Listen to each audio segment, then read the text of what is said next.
Good day, everyone. Welcome again to Cosmic Collab. As usual, I'm your host, Olivier from Optimate. And today I am joined by Fandy from Kopital Ventures. We'll be covering Fandy's journey and how he has transitioned into becoming an emerging fund manager, one that has been doing quite well with a focus on Indonesia. Fandy, thank you for joining us today. It's a pleasure to having a chat again with you. Fandy, tell us about how, what you're currently doing and how you ended up launching your first fund. Yeah, first and foremost, thanks for having me as part of this series.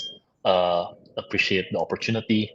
So how we started off, I'll just do a quick introduction. Kopital Ventures is an early stage fund. We invest 50 to 300K check sizes into early stage companies in Indonesia.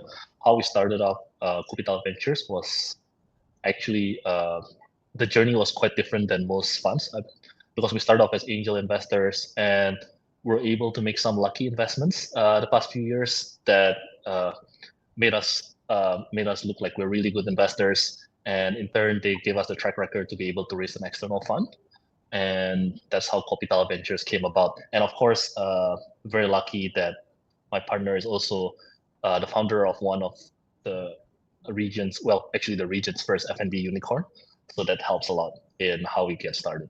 You've also launched your fund actually at a stage in the global environment where it was not necessarily the most obvious thing to do. We were in the funding winter, and it was a little bit like contra the trend. So what inspired you in launching the fund in a couple of years back and getting it operational? And what were the biggest challenges from you transitioning to becoming an initial just investor to becoming a fund manager?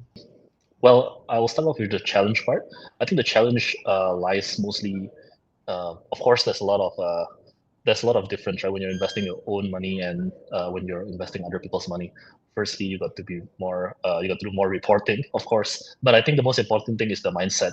I think the mindset is very different. I think if your own money, you sort of, you know that this is a risky asset class.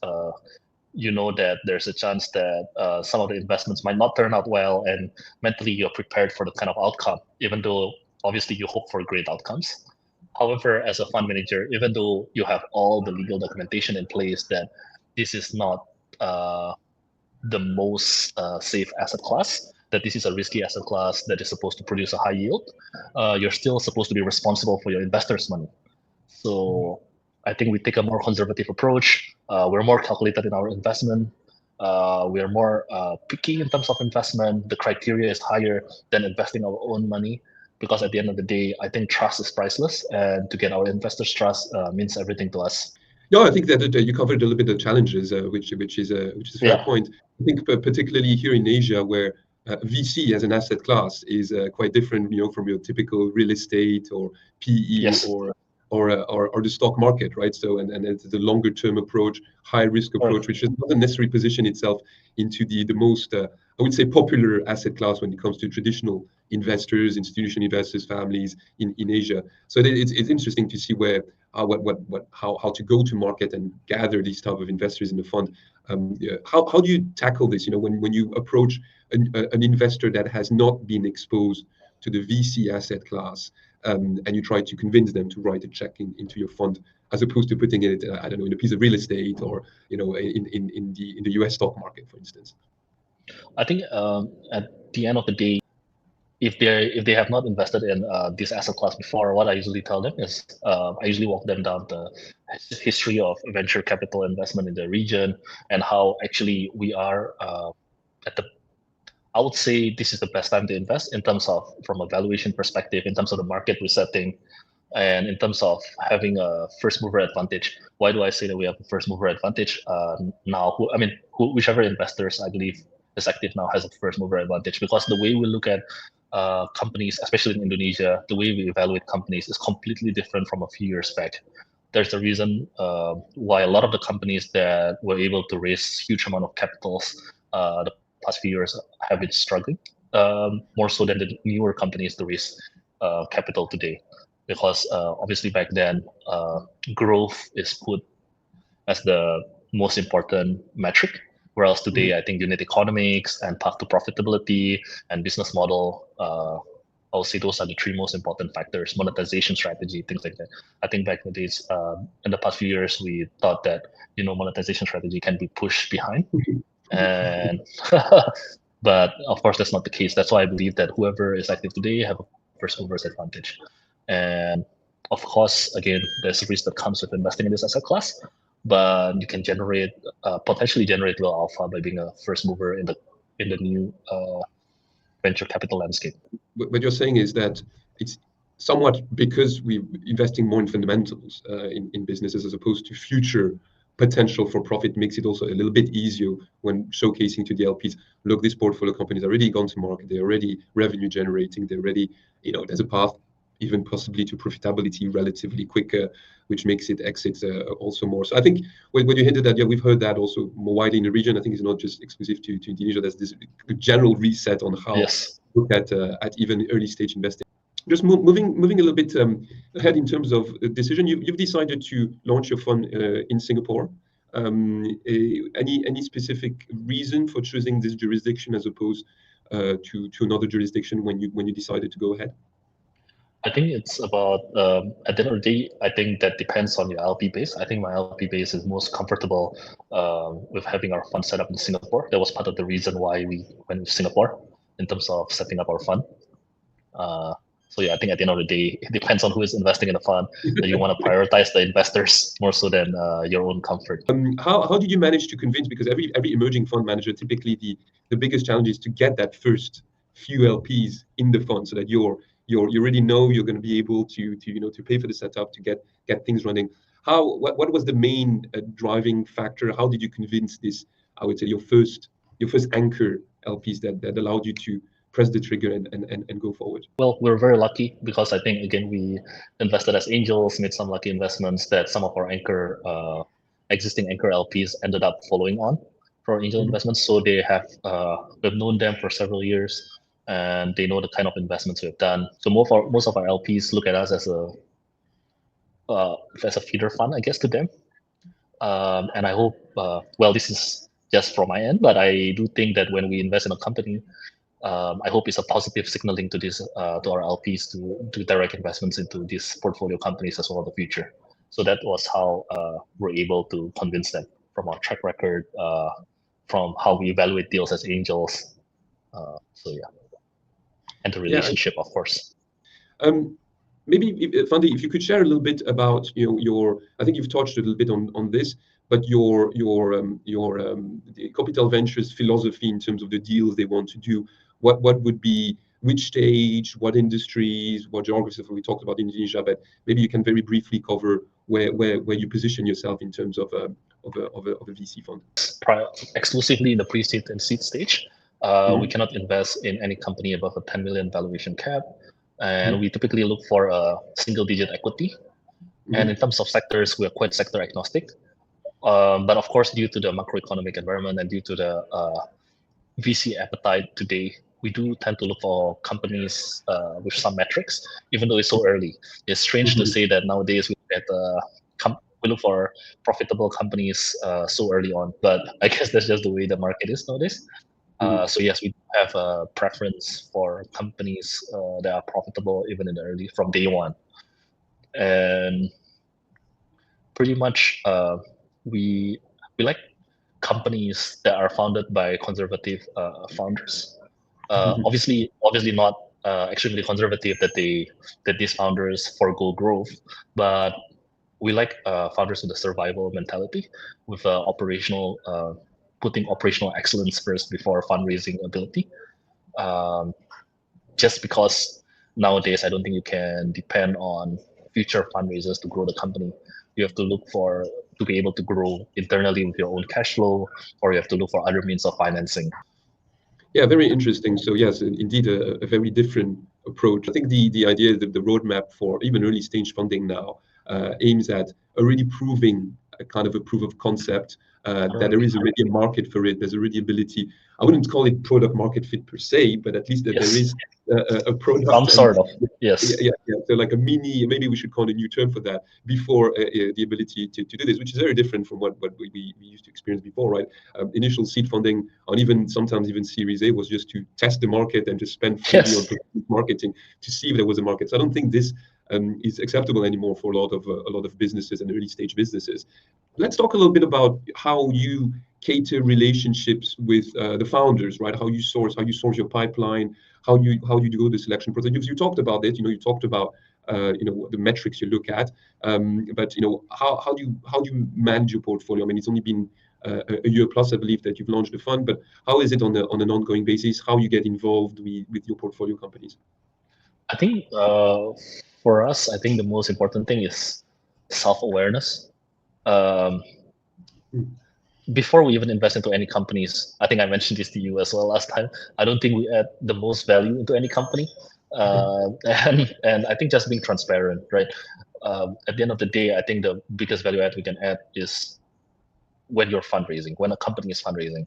We can make introductions, of course, for business development purposes, but we're not going to get down and be super hands-on in terms of the day-to-day operations. I believe that's why we are investors and not founders. I believe we let founders do what they do best, which is to operate, execute, and hopefully be able to realize their vision. And we're just there to support the founders in terms of introduction, and of course, in just, to be honest, sometimes just as a friend as well, right? Because these founders, obviously, in the early stage, when they go through obstacles, they need people to talk to. So in an informal setting, just being there for them as well. I think just stick to the two key principles: self-awareness. Know that you're not bigger than the company you invest in. Know that you're not bigger than the founders you meet every day. Know that you're just a small piece of whatever they're trying to build. Know that if they succeed, it's not because of you, and if they fail, it's most likely partly your fault. But yeah, just that self-awareness and transparency, I think, is everything, and that's the two principles we stick by. And some founders might like it, some founders might not. We can't please everyone, but I believe that the ones that feel like there's a good fit with us will end up having a good relationship with us. Yeah, I think you're saying you don't necessarily add a lot of value, but I do think there is something there for because of hearing other VC funds and everything. Sometimes the challenge is even getting good information from portfolio companies. So of course, when things go well, you have the updates, you get all the information and all of that, and you've probably heard this, and you probably take the same approach. But so the fact is, as a VC or as an investor, you want to know when things are not going so well, so that you can pitch in and help. And fostering that, it's like even in a company, even with your employees, with anything in your family, and so on and so forth. If you foster this culture of openness and transparency and the ability to communicate properly in good times, but actually more importantly in the bad times, this is where there is a lot of value there. So I think there is a philosophy there more than just being an investor. And thank you for sharing that. And I think that's certainly it's not having a board seat and sitting at every board meeting, but just be there to as a sounding board. I've been talking to some other funds that take that approach as well, and it's been working for them. And I think that's particularly relevant in early stage companies, right? Because of course, when you start investing at the later stage and everything, the ball game becomes a little bit different. But in this early stage where you want to build to that 1-2 million in revenue type of thing, this is where it's really, really, really challenging. What would you, if you top of your mind, what you as emerging first-time fund manager, what do you think was your biggest challenge? I think the biggest challenge is always, proving yourself, right? Proving that your strategy works. I think that's the most difficult challenge. I think during our fundraise, we actually preach DPI as the most important metric in the success of our fund. So that has been the most important challenge for sure. I think in this environment, we see a lot of people see secondary exits as a negative signaling. We hope to be able to change a bit of that, right? We hope that secondary exits become the norm. And that people look at secondary exits differently for early investors or early angels. I hope people look at it from the sense that the best companies always have demand. So there has to be secondary transactions that goes on, especially in the later rounds, right? And if there's no secondary demand, then the, there has to be something that can be improved in the company, I would say. Just because the best companies may not need all the money later on, especially in the Series A, Series B, Series C. At least that's from my perspective. So that is so proving that our strategy work has been the biggest challenge and continues to be. And I think, yes, you're right. It's probably those first 3 years are the challenging ones. And if you're successful, you can get a lot of funds and you can deploy it. But then you're like hoping that there's going to be at least some signal from the portfolio in terms of exit. So let us talk a little bit about this, because you are focusing on early stage companies, but where, again, it's already post initial phase, post ideation. There's already a product, there's already a little bit of a market, there's already revenue generation. When you do invest in these early stage startups, do you really sometimes have, okay, this is actually, there's a good chance that in 2 years there's going to be a secondary exit, not 5 years, not 6 years. If everything goes well and they're on the same charted path, there's I don't know, we can put a percentage, but at least like one chance in 3 that in 3 years they give the big and there is a secondary possible. Or does that come across your mind when you do these assessment in these companies, really thinking about that exit? Yes, of course, especially recently. I think we have stick to that. Just now I mentioned transparency. I think for us it's very important that we tell the founders that we want to, if there's an opportunity to exit, we'll try to exit. Okay. And I think it's something that, especially the last 1 or 2 months, we have made it even more clear to the founders we meet that, hey, look, it's not that we don't believe in you in the long term, but I believe that as the company grow, since our team is also not the biggest, right? Our team is made to invest in very early stage companies, so there will be even less value add than the small amount of value add that we have already provided. So it only makes sense that if there's a secondary opportunity, so we'll take some positions off, and we'll do that across the board with all the companies that we have invested in, just so there's no bad signaling. I hope this is a message to the market that, hey, look, this is our investment strategy, this is our philosophy, and eventually I hope this creates more exit events in the ecosystem. Yeah, thanks for sharing this. Yes. In your experience, what is the most critical element for creating and running a successful fund, if there is one? Knowing your exits, right? I think that is the most important thing. Just now, I think I have not answered your previous question. So yeah, before I invest, I think one of the most important thing that we do is thinking about when our exits will be, thinking what are the potential exit strategies, be it M&A, be it secondary sales, be it obviously the best case scenario, going public in a few years. I think these are things that we run through our heads, and these are things that we study prior to making any investment decision. And we want to take a conservative approach when we make a mental model or a financial model as to when a company can potentially, we can potentially exit our stakes. So I think being conservative and really knowing what your exit options are, and is what truly make a great fund manager. Of course, I'm not there yet, but that's where I hope to be eventually, right? Very clear. We've talked a little bit about the trends in the VC industry in terms of how now more early stage funds like yourselves are focusing on companies that already have a little bit proven a little bit something. What do you foresee as the trends going forward to be in terms of, because we've talked a little bit about exits, we've talked about valuations, we've talked about this. So if you try to make a prediction, I know it's always difficult, but that's a little bit the job also of a fund manager, to make predictions on the bets you make. But how do you see, maybe just talking about Indonesia specifically as a market, but also more broadly Southeast Asia, in terms of the trends in the VC industry? Do you have any couple of thoughts on how things will evolve in the next few years?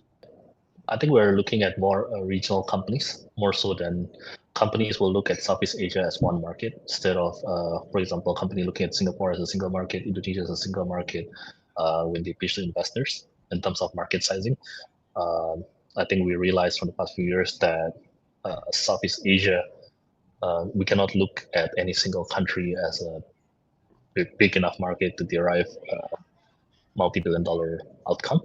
So I think that's what we're going to see. We're going to see more founders trying to look at the venture they build to see how they can adapt it to different markets, even from day one, not just a single market. It's challenging though, right? Because as you point out, each country in itself might be challenging as a market in isolation. Correct. To build a very big company, but each market is very different, right? So I mean, you will look at Indonesia, and even in Indonesia itself is almost there's several different markets within the market. If you really want to divide, and again, it depends whether you B2C or B2B. You look at Singapore, much smaller country, much higher income. Again, very very different market. Right. Then you've got everything in between, right? Malaysia, smaller country, but a little bit more advanced on certain aspect. Then you've got Vietnam, but all these countries are very, very different, right? So there's regulatory challenges, there's market challenges. Southeast Asia is I would say a difficult market as a whole to grasp, right? And this is a challenge as well, I guess, for a VC looking at that market as opposed to just India or just China or the US or Europe. So when you have these discussions with LPs that want to invest, and if they see these different opportunities, do you come across the question sometimes? Okay, right, great, you're doing this in Indonesia, but I'm also invested in a fund in India and it's doing really well, or in the US and it's doing well. So why should I invest in Southeast Asia, right? Because with all its intricacies. How do you typically deal with that question? Because the same thing for us, right? As a startup here, building what is actually a global product, still the question comes in is, right, okay, Singapore, quite a small country, what's going on here, right? Well, again, I think it's just the best time to invest just because there's been a market reset. I think the power law have not applied to in most of the companies in Southeast Asia just because most of the companies have failed to expand across the region, right? But I think we're going to see more high quality founders, more founders that's able to grow and adapt and tackle the different markets and intricacies. And I think today, if you're investing today in a Southeast Asia, you might be able to make huge returns just because you're investing in the highest quality of founders in the past decade. I feel early stage founders who have gone through the downturn at one of the most depressed valuation. So you're looking for bigger upside because founders nowadays know that in order to achieve that multi-billion-dollar valuation, they have to tackle all the different countries. So they come in as a founder with this mindset about wanting to grow internationally, tackling Indonesia, Singapore, Vietnam, like yourself. I think you have a lot of Indonesian clients yourself. You have clients from different regions. Fandy, thank you very much for sharing all of this. It was very insightful. So Kopital Ventures, you've just closed the fund, I think, or is it still open? Maybe you can share a little bit about where you stand right now on the investment side. We are actually done with the fundraising right now. We just focus on investments right now, and yeah, it's all about execution now. Investing and supporting the right founders, and hoping to grow the ecosystem with guys like yourself, and hopefully leave a positive impact. Yeah, I think that's we'll certainly be keeping tabs on how Kopital Ventures is doing. Hoping that you'll be launching your second fund very soon, so that anybody that wants to be part of that story can come in the next few years' time. And yeah, pretty excited to hear about the first exits hopefully in the next few years, and how things are evolving in the Indonesian market. Again, thank you very much, Fandy, for joining us on today's episode. And I'm wishing you all the best in the continuation of operating the fund then. Yeah, thanks, Oliver, and thank you for being a great support of Kopital Ventures. Yes, it's our pleasure. Bye, Fandy.